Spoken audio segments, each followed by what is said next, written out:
from your observation in 2019 during the electoral process, from the gubernatorial and the national elections, what do you feel are some of the lessons learned? So I think that my first reaction will be to acknowledge, the improvement and the growth that we have seen in our electoral processes.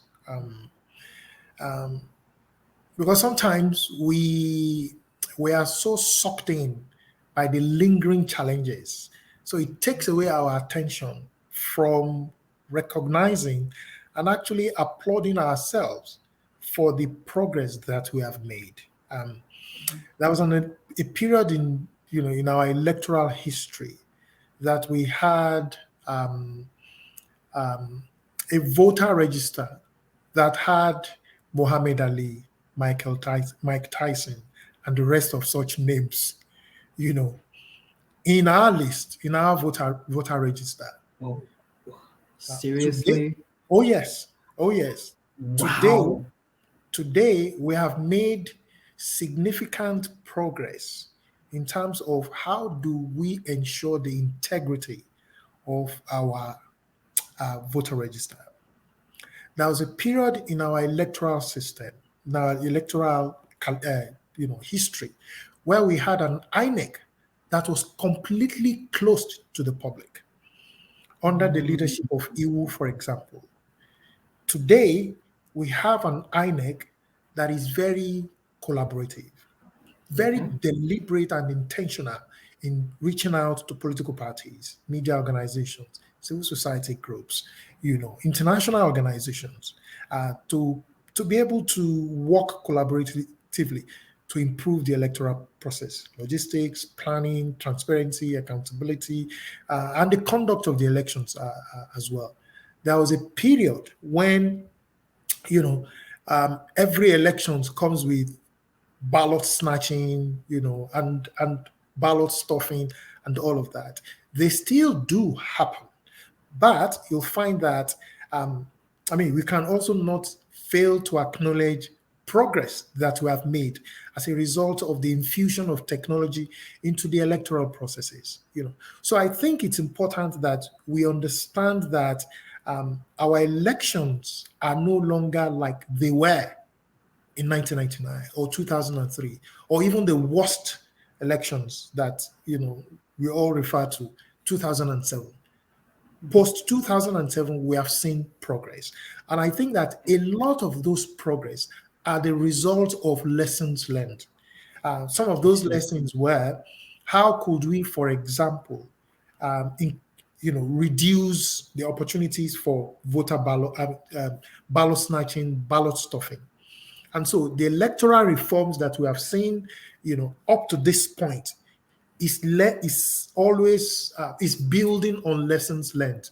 So you'll find, when you say what are some of those lessons learned, I will say that a significant part of the lessons learned is what you see today expressed in the improvement in our electoral laws.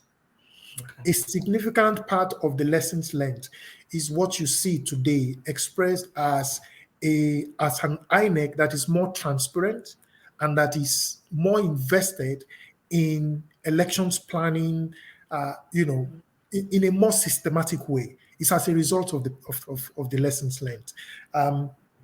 The technology, the role of technology that we have seen also continually improving and growing in our elections, I think is also part of the lessons learned, that we will need technology to help us reduce indiscretion, whether it's in terms of election amongst election staff, or even security, or even voters. So technology has also been one of the major lessons, in the last 21 years of our elections. And I think that civil society groups too have learned a great deal. Time was when elections monitoring was mostly traditional. So you take your papers, you go to the field, and you try to document. But today, you find that our elections every 4 years comes with enormous documentation. as a result of the use of videos, multimedia, social media. I mean, practically every part of our electoral process today can be found either on Instagram or on Facebook or on Twitter. So social media as well has been a major lessons, or what you might call a major influence in our electoral process. So I think that certainly between 1999 and now, there's a lot of progress that we have made, but there are still challenges, and many of those challenges, I will say that many of them are still human related. Mhm. Resistance to reforms that are most critical to be able to improve some of the outstanding challenges in our laws. Human resistance to reforms that will improve transparency in finance and campaign, sorry, political campaign spending, for example.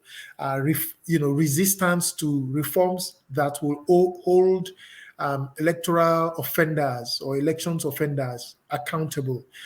Human resistance to technology that will improve the counting and the declaration of election results. Human resistance to reforms that will further guarantee the independence of INEC. So these are some of the outstanding challenges that I think just has to continue to engage us as a people and as a nation.